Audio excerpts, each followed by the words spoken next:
Estamos aqui agora no CT para estrear essa nova ferramenta.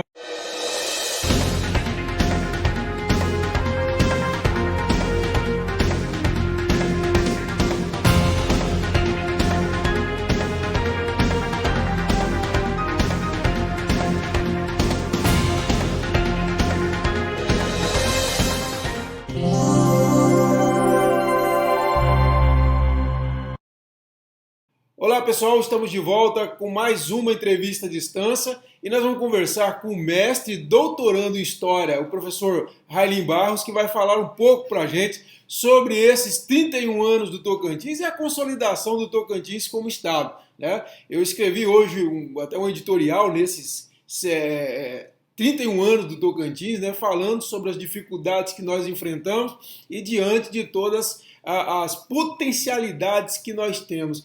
Professor, nesses 31 anos a gente começa por aí. E, no geral, como que o senhor classifica, como o senhor vê, avalia esses 31 anos de Tocantins?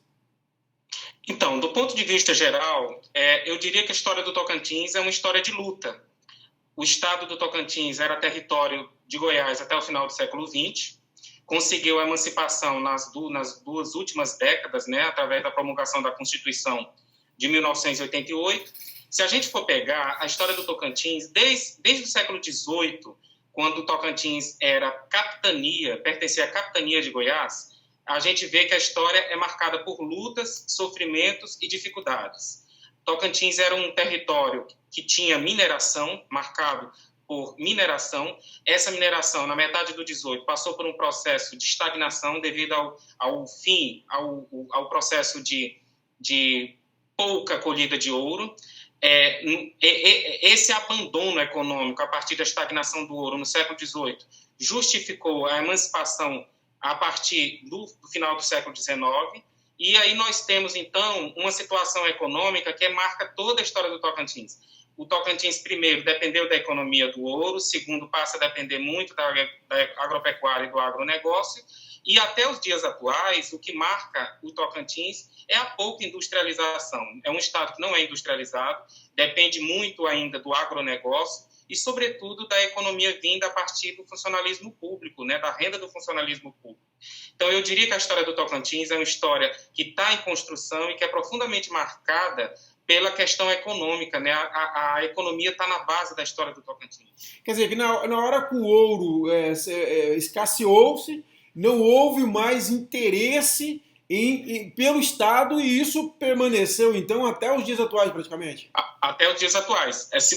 Por exemplo, a década de 1730 do século XVIII foi a época que essa região ainda tinha muita importância. Quando a gente fala nessa região, a gente está falando na região de Porto Nacional, Natividade, Dianópolis, Arraias, né? Essa região era muito marcada pela economia aurífera. Então, a partir da crise da mineração nas primeiras décadas do século XVIII, passou essa região a ser abandonada do ponto de vista econômico. Goiás pouco se importava com essa região.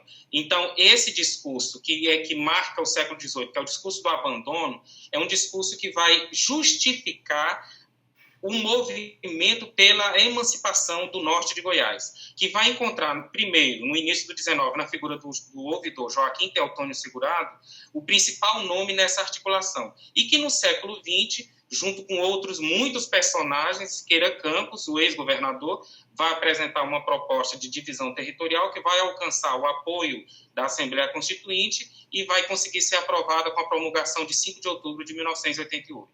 Professor, então essa é uma fase importante, esclarecimento interessantíssimo, que eu não tinha me atentado para essa questão do fim, digamos assim, do atrativo econômico do Estado. Agora, o senhor avalia que a criação do Estado foi benéfico para esse antigo norte goiano? O senhor acha que compensou fazer essa emancipação de Goiás?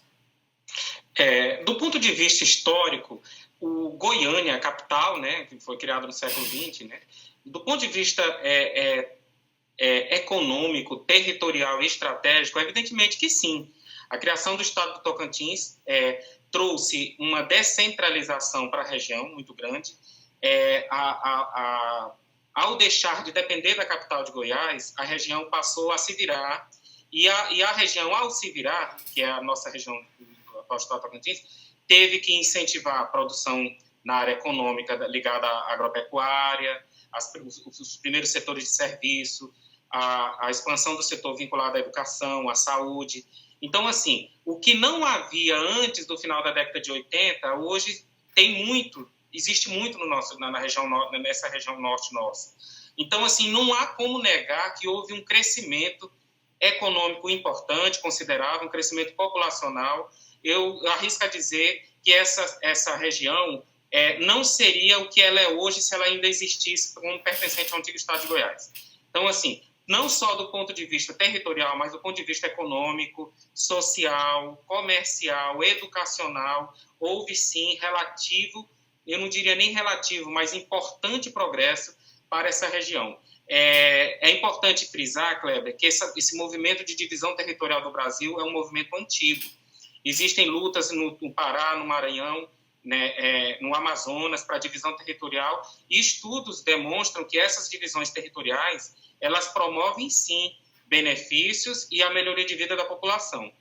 Não há como se negar também que essa região era uma região, do ponto de vista econômico, abandonada pela capital de Goiás. Então, assim, a criação do Estado de Tocantins trouxe, com toda a segurança possível, nós podemos dizer, benefícios consideráveis para a nossa população.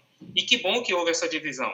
Eu acho que a descentralização, essa coisa do Tocantins, ter uma capital no centro geográfico do estado, do ponto de vista logístico, funcionou bem, né? Eu não posso dizer que houve aí um privilégio para atender a região central do estado. Eu acho que foi uma decisão acertada, a criação da capital no centro geográfico, e isso trouxe benefícios consideráveis para a população e para essa região do Brasil. E do ponto de vista histórico, quer dizer, como que o senhor avalia esses 31 anos em termos de postura das lideranças, do caminho histórico que o Estado adotou, enfim, quais foram os erros que o senhor viu? Porque hoje nós enfrentamos, por exemplo, uma grande crise, né, a pior crise da história do Estado. Em menos de 30 anos nós tivemos e damos estados em situação parecida, até pior, mas são estados que têm séculos, né? E nós, em menos de 30 anos, chegamos à situação. Quer dizer, como que o senhor avalia esse erro? Houve erro? Eu diria que nesses 31 anos do Estado de Tocantins, houve pontos bastante positivos e também pontos negativos. O ponto positivo é a descentralização do Estado do ponto de vista político e econômico, né? A divisão aí em 3, 4 regiões, Araguaína, Palmas, Gurupi e Porto Nacional. Eu acho que isso facilita o desenvolvimento do Estado do ponto de vista estratégico. Politicamente falando, Tocantins é um Estado muito novo, politicamente e territorialmente falando. Então, as lideranças políticas do Tocantins não foram muitas, ainda são poucas. E essas lideranças, ultimamente, têm passado por um período de instabilidade política. Um governador só, em toda a história do Brasil, foi cassado 2 vezes, né, do seu mandato, tirado do seu mandato 2 vezes. Isso não é bom do ponto de vista político, para a própria estabilidade do Estado, né? Então, eu diria que, do ponto de vista político, faltou pouca atenção com aquilo que você já vem chamando a atenção há um tempo, a questão da estabilidade, do equilíbrio fiscal das contas públicas, né? A responsabilidade fiscal foi deixada há algum período atrás um pouco em segundo plano, e essa falta de atenção com a responsabilidade fiscal atrapalha as contas públicas de maneira significativa, diminui a capacidade de investimento do Estado em setores estratégicos como saúde, educação e segurança.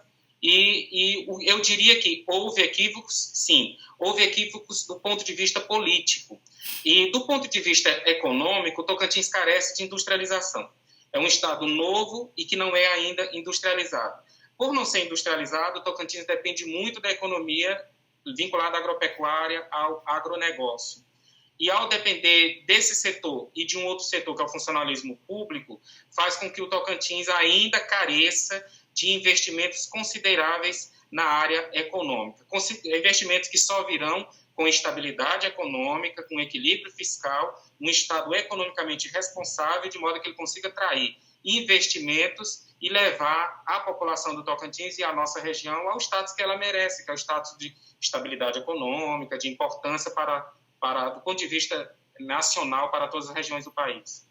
Professor, e justamente isso, quer dizer, para conseguir isso, quais os desafios históricos que o Tocantins tem pela frente? Quer dizer, nós estamos numa encruzilhada, precisamos superar essa crise, nós temos um custo do Estado enorme que fica difícil diminuir, porque você sempre se dá com as frentes corporativas, instituições que não aceitam ceder, e do outro lado nós temos esse desafio também da industrialização, enfim, mudar nossa base econômica. Nós soltamos uma entrevista esses dias com um especialista falando, por exemplo, sobre a Transbananal, que seria uma forma também de movimentar, de dar dinamismo para essa economia regional. Enfim, quais são os desafios históricos para o Tocantins chegar àquilo que nós sonhamos? Eu diria, Kleber, que são três. Na minha opinião, como historiador, né, eu lido com o passado, como pesquisa, né, mas fazendo um prognóstico aí para o futuro, eu diria que os desafios do Tocantins são três, basicamente. Primeiro, incentivar a industrialização da nossa economia. Acho que esse é o primeiro passo. Somente um Estado industrializado consegue gerar emprego com qualidade, consegue gerar renda e diminuir a pobreza da sua população. Geração de emprego e renda é fundamental em qualquer Estado, né? Nós sabemos disso. Eu diria que o segundo ponto o Estado começar a prestar bem atenção na formação de mão de obra qualificada, porque o investimento em tecnologia só chega se tiver mão de obra qualificada. Ninguém vai querer investir no Tocantins se o Tocantins não tiver mão de obra disponível, e mais do que mão de obra capaz, capacitada e qualificada. Então, o Tocantins carece disso, industrialização, investimentos em tecnologia para ter a mão de obra qualificada, e, em segundo lugar, uma política austera das contas públicas. Nós sabemos que estados que estão desequilibrados do ponto de vista fiscal não conseguem se desenvolver economicamente. Ficam estados endividados, e estados endividados são estados atrasados do ponto de vista econômico. Então, na minha opinião, eu diria que a industrialização, o investimento em tecnologia e a cultura de um equilíbrio fiscal responsável, só esses três fatores farão do Tocantins um estado realmente desenvolvido e que possa oferecer qualidade de vida para o seu povo. Excelente. Não, realmente, o senhor tocou, resumiu muito bem o quadro, né? Eu acho que ou o Tocantins atenta para isso, ou vai continuar aí dessa dependência, porque essa dependência do poder público é muito perversa, né, professor, em todos os sentidos, né? Quer dizer, da geração de emprego até no desenvolvimento de uma consciência política mais livre, né? Como o senhor vê essa questão, para a gente finalizar? Eu diria que a pouca dependência do poder público só vai ser possível a partir do momento, que eu falei agora há pouco, quando o Estado se desenvolver economicamente, do ponto de vista industrial e do ponto de vista da tecnologia. Somente quando o Tocantins se desenvolver economicamente, baseado numa industrialização consistente, no investimento em setores estratégicos vinculados à tecnologia e o equilíbrio das contas públicas, somente a partir desses três fatores, a economia do Estado passar a depender menos do poder público, né? Então, assim, o principal empregador do Tocantins hoje é o Estado, é o governo, são as prefeituras. E isso é muito ruim do ponto de vista do desenvolvimento, porque a sociedade precisa se desenvolver do ponto de vista da livre iniciativa. Nós sabemos disso. Somente a livre iniciativa, dentro de uma sociedade democrática, conduz uma sociedade ao progresso. Sociedades que dependem muito do poder público são sociedades pobres. E não é isso que nós queremos para o Tocantins, né? Nos seus 31 anos e nos próximos 30, mais 30, mais 30. Então, assim, somente a partir desses três setores que a gente vem frisando, que eu falei agora há pouco, é que o Tocantins vai conseguir depender menos do poder público. E, a partir daí, vai ter qualidade de vida para a população, uma política responsável, com estabilidade, inclusive nos governos, né? Coisa que a gente não vem sentindo nos últimos anos no nosso estado e que eu acredito que vai melhorar. Fazendo um prognóstico para o futuro, eu acredito muito no futuro do Tocantins, a partir desses três pontos que eu frisei. Muito bom, professor. Olha, nós agradecemos muito, excelente entrevista, um apanhado histórico, uma perspectiva de futuro aí, que eu achei que resume muito bem aquilo que nós estamos sentindo aí no dia a dia das redações e que a gente tira dessas análises, pensando o Estado, o passado e hoje. Professor, muito obrigado por sua participação, por ter tirado esse tempo na agenda para falar aqui com a gente, dessa lição para a gente sobre a história do Tocantins. Muito obrigado, Kleber. Eu agradeço pelo espaço e, do ponto de vista da história, é uma história que está em construção. A história do Tocantins, eu quero encerrar minhas palavras dizendo que é uma história que ainda está em processo de construção. O Tocantins não tem um criador. O criador do Tocantins é o povo do Tocantins, quem sonhou e lutou e incentivou essas pessoas que incentivaram os dirigentes a buscar essa separação. Esse povo é o povo que criou o Tocantins. E esse estado tem um futuro muito grande pela frente.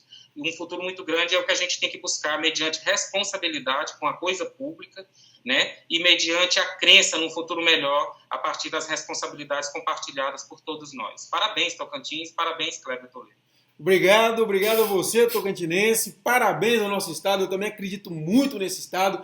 Eu acho que nós temos um estado maravilhoso, como que eu disse até no meu editorial, com grandes potencialidades. Nós precisamos corrigir nossos rumos para deixar de sair, para sairmos do voo de galinha para o voo de águia. É só isso que nós precisamos. Obrigado, professor, mais uma vez. Obrigado a todos pela audiência e nós voltamos a qualquer momento com mais outra importante personalidade da política, da história, da economia do Tocantins. Um abraço a todos.